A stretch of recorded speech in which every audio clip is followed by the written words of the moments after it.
हमारी ननद। अंजलि की उम्र लगभग 30 साल हो चुकी थी। वो एक स्कूल में टीचर की जॉब करती थी। अंजलि के घर में उसकी माँ के अलावा उसका छोटा भाई और भाभी भी रहा करते थे। 30 साल की उम्र होने के बाद भी अंजलि की अब तक शादी नहीं हुई थी। इस बात को लेकर अंजलि की माँ रुक्मिणी देवी काफी परेशान रहा करती थी।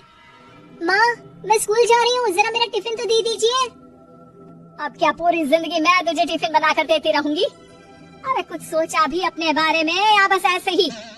क्या माँ, सुबह सुबह फिर वही बातें लेकर बैठ गई? माँ गलत क्या कह रही है अंजलि दीदी? इतनी उम्र हो चुकी है आपकी, माँ कब तक आपकी सेवा करती रहेंगी? भाभी, मैंने माँ को कब कहा कि मेरी सेवा करो? वैसे भी अपना टिफिन मैं खुद तैयार कर लेती हूँ, बस टेबल से उठाकर देने को ही तो कहा था।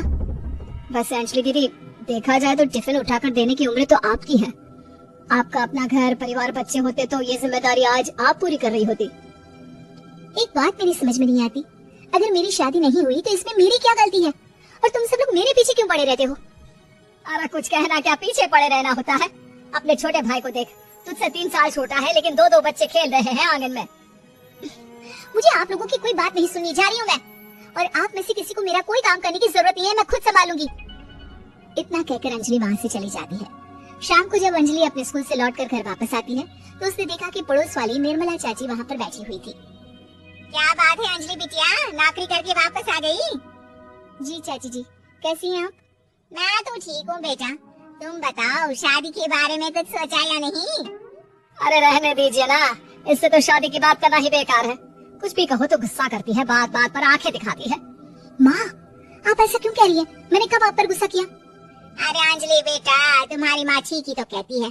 30 की होने आई हो, अब तुम्हें भी शादी वादी कर लेनी चाहिए।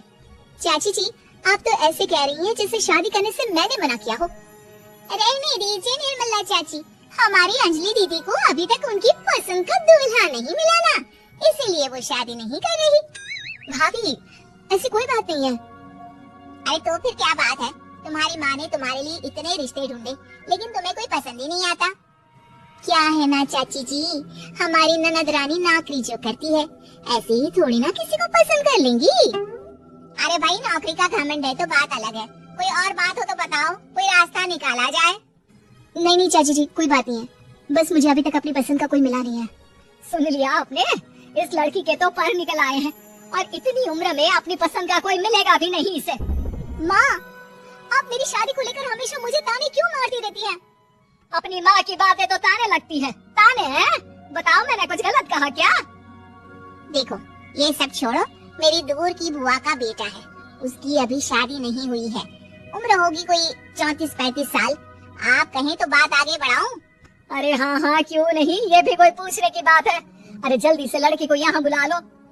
माँ, आप मुझसे पूछे बिना मेरी शादी की बात करने जा रही हैं और मेरी उम्र 30 भी पूरी नहीं हुई है। निर्मला चाची कह रही है कि वो लड़का 35 साल का है। अंजलि दीदी, आपको क्या लगता है इस उम्र में कोई फिल्म का हीरो आएगा आपके लिए? देखिए, अब पसंद और नापसंद की बात तो रहने दीजिए, पसंद करने की उम्र तो आपकी निकल चुकी, अब तो जो भी मिले उसी से शादी कर लीजिए, इसी में भलाई है। तेरी भाभी बिल्कुल ठीक कह रही है, अब जैसा रिश्ता मिले उसके लिए हाँ कर देना ताकि हम भी गंगा नहाए। ठीक है, चलिए मैं उस लड़की को कहती हूँ, वो कल ही अंजलि को देखने आ जाएगा। अगले दिन निर्मला चाची की दूर का रिश्तेदार अंजलि को देखने उसके घर आता है। उसका नाम था अजय। अंजलि जी, तो आप नौकरी करती हैं, वो भी स्कूल में? जी हाँ, मैं स्कूल में टीचर हूँ। हमारी बेटी बहुत होशियार है, अरे पढ़ने लिखने में इतनी होशियार है, इसीलिए तो इसकी नौकरी लगी है स्कूल में। हाँ हाँ ठीक है आंटी जी, जरा मुझे भी तो बात करने दीजिए आपकी बेटी से। जी पूछिए ना, क्या पूछना चाहते हैं? अंजलि मैडम, ये तो बताइए कि आपने अभी तक शादी क्यों नहीं की? बस ऐसे ही, कहीं कोई रिश्ता पसंद नहीं आया इसलिए। लेकिन क्या मैं आपसे पूछ सकती हूँ कि आपने शादी क्यों नहीं की? अंजलि, क्या कर रही हो तुम? लड़कियों को इस तरह की बातें नहीं शोभा देती। रहने दीजिए आंटी जी, आपकी बेटी काफी पढ़ी लिखी है, मैं उनके सवाल का जवाब दे ही देता हूँ। वो क्या है ना, मुझे भी अभी तक अपनी पसंद की कोई लड़की नहीं मिली। अच्छा अच्छा, कोई बात नहीं। वैसे आपकी तनख्वाह कितनी है, कितना कमा लेती है महीने का? जी यही कोई 25,000 महीने। बस 25,000? इतने से क्या होता है? इतने से तो आजकल घर भी नहीं चलता। आपके कहने का क्या मतलब है? अरे मैं तो ये सोच कर आया था कि नौकरी वाली लड़की है, आराम से 40,000 कमाती होगी। माफ कीजिएगा, आपका और मेरा रिश्ता नहीं हो सकता। जी कोई बात नहीं, मुझे भी आपके साथ शादी करने में कोई इंटरेस्ट नहीं है। अंजलि, किस तरह की बात कर रही हो? घर आए रिश्ते को ठुकरा रही हो तुम। दीदी अभी इस उम्र में आपको इतनी अकड़ नहीं दिखानी चाहिए। अच्छा खासा रिश्ता हाथ से निकल गया, कहीं ऐसा ना हो कि जिंदगी भर कुंवारी ही रह जाओ आप। कुछ दिन और ऐसे ही निकल जाते हैं और अंजलि की शादी कभी नहीं होती। अंजलि के परिवार वाले बिंदास उसे ताने मारते रहते हैं, लेकिन अंजलि एक बड़ी नौकरी की तैयारी करती है और उसमें सिलेक्ट होने के बाद अंजलि को एक बहुत बड़ी नौकरी मिल जाती है। अब तो दीदी के नखरे और भी ज्यादा बढ़ जाएंगे भाई, अब तो इतनी बड़ी नौकरी जो लगी है, अब इनकी शादी होने से रही। माँ, मुझे नौकरी के लिए दूसरे शहर जाना पड़ेगा। आप जानती हैं ये बहुत बड़ी जॉब है और इसमें पैसे भी बहुत ज्यादा मिलेंगे। अच्छा, कितने पैसे मिलेंगे बेटा? माँ मुझे हर महीने 90,000 90,000 सैलरी मिलेगी। क्या? अरे वाह वाह, ये तो बहुत अच्छी बात है।